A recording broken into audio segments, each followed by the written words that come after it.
Hello everyone, welcome to my YouTube channel. आज हम Ganga river system के बारे में पढ़ेंगे। जैसे इसमें लिख रखा है कि गंगा की मुख्य धारा भागीरथी, गंगोत्री, हिमानी से निकलती है। इसको मैप में समझेंगे बेटर रहेगा।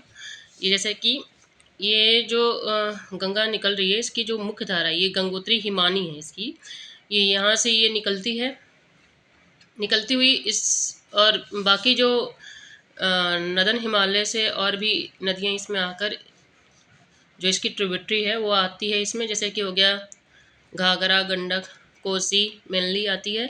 और जो नीचे से आती है चंबल, बेतवा, सोन, जो कि प्रायद्वीपीय भारत कह सकते हैं हम, इधर से आती है चंबल, बेतवा, सोन। और सबसे बड़ी जो इसकी ट्रिब्यूटरी है वो है यमुना नदी, जो कि इसके राइट से आती है।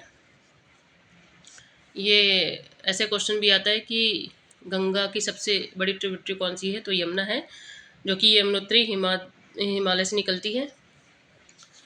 एंड इसमें है जो सोन नदी है वो गंगा, सोन और गंडक, ये गंगा हो गया, इधर सोन है और इधर गंडक, ये तीनों का जो कॉम्बिनेशन है वो पटना में है।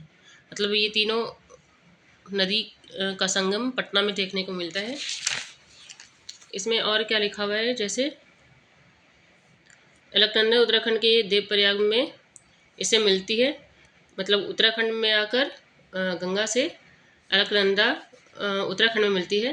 फिर हरिद्वार के पास ये गंगा पर्वतीय भाग को छोड़कर मैदानी भाग में प्रवेश करती है। मतलब हरिद्वार के पहले पहले ये क्या होता है, पहाड़ी इलाकों में चलता रहता है। जैसे ही हरिद्वार में एंट्री होती है इसकी, वो मैदानी भाग मतलब प्लेन्स वाले एरिया में ये स्टार्ट हो जाती है, समतल। जैसे कि हिमालय से निकलने वाली बहुत सी नदियां आकर गंगा में मिलती हैं, जैसे घाघरा, गंडक, कोसी, अभी बताया मैंने। यमुना नदी हिमालय के यमुनोत्री हिमालय से निकलती है। ये गंगा के दाहिने किनारे के समांतर बहती है। इलाहाबाद में गंगा में मिल जाती है। घाघरा, गंडक, कोसी नेपाल हिमालय से निकलती है। जैसे ये यहाँ पर है घाघरा, गंडक, कोसी, ये नेपाल वाले हिस्से से निकल रही है। फिर और क्या है कि से निकलती है, इनके कारण प्रत्येक वर्ष उत्तरी मैदान के कुछ हिस्सों में बाढ़ आती है। मतलब ये काफ़ी ज़्यादा मात्रा में निकलती है, तो इसलिए इस वाले हिस्से में, जैसे जो नदन प्लेन है उस वाले हिस्से में क्या आती है, बाढ़ आ जाती है इसके कारण, जिसके बड़े पैमाने पर जान माल का नुकसान होता है। लेकिन ये नदियाँ जो मिट्टी के उपजाऊपन प्रदान करती है, कृषि योग्य भूमि होती है।